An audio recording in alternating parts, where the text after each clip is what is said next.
À 6h24, la question santé d'Europe 1, Thomas Soto. Ah, Jean-François Lemoyne. Autant vous dire que tout à l'heure, à 6h, quand vous m'avez expliqué qu'en gros, le bacon menaçait l'espèce humaine, je suis resté un peu sur ma faim. Racontez-nous un peu.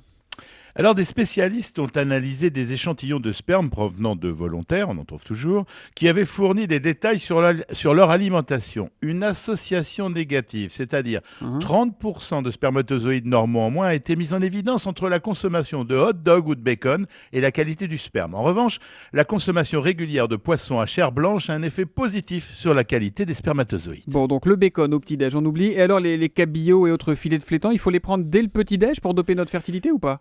L'étude ne dit pas quand les consommer, en tout cas pas avant un câlin, ça donne mauvaise haleine, Thomas. Oh, cela dit, pardonnez-moi docteur, mais j'ai un peu l'impression que sur le sujet, on a vite fait de raconter tout et son contraire. Je me souviens qu'il n'y a pas si longtemps, on nous disait par exemple qu'il fallait se méfier des jeans un peu trop serrés, que ça non plus, c'était pas bon pour notre fertilité. Alors en fait, Thomas, ce ne sont pas nos bijoux de famille qui sont en péril avec le port du jean serré et l'élévation de la température du globe, mais le chromosome Y, transmis de père en fils, et qui est la principale différence entre l'homme et la femme. Un petit cours de 6e, Thomas. Au tableau. XX, on est femme et adepte de la cuisine. Oh non. XY, on a le droit de faire la guerre et d'uriner debout. Jean-François Lemoyne, je me désolidarise totalement, vous allez encore vous faire dévorer par les chiennes de garde, vous, ce matin. Ça, sûrement pas, parce que l'avenir du mâle n'est pas rose, ou plutôt il l'est trop. L'homme est menacé d'extinction, car ce chromosome Y est une véritable ruine qui n'arrête pas de perdre ses composants, les gènes, au fil de ses millions d'années d'existence. Ainsi, le chromosome X, qui est 80 fois plus grand que le chromosome Y, contient aussi 500 fois plus de gènes.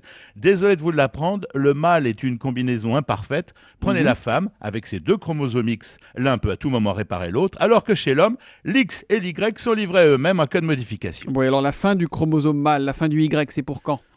Alors, les spécialistes sont d'accord pour constater que le Y dégénère, mais certains prédisent son élimination d'ici moins de 200 000 ans, Bon, d'autres dans plusieurs dizaines de millions d'années. Dans les deux cas, ça vous laisse le temps d'offrir au monde plein de petits sautos et leurs descendants. Évidemment. Vous me direz aussi, Jean-François, que dans les deux cas, cela donne un peu de temps à la recherche quand même. Oui, mais là aussi, les premières expériences vont pas dans le bon sens. C'est la femme qui donne naissance à l'homme. Rien que cet argument aurait dû nous faire réfléchir. Les chercheurs savent, en mélangeant deux ovules, faire naître une souris héritant de chacune des mères. Bien évidemment, cette descendance est exclusivement féminine. Si je vous comprends bien, docteur, la femme n'est pas seulement l'avenir de l'homme, elle peut aussi se passer de nous. Ça y est, je suis déprimé, Jean-François, là, en vous écoutant ce matin. Eh ben moi aussi, hein.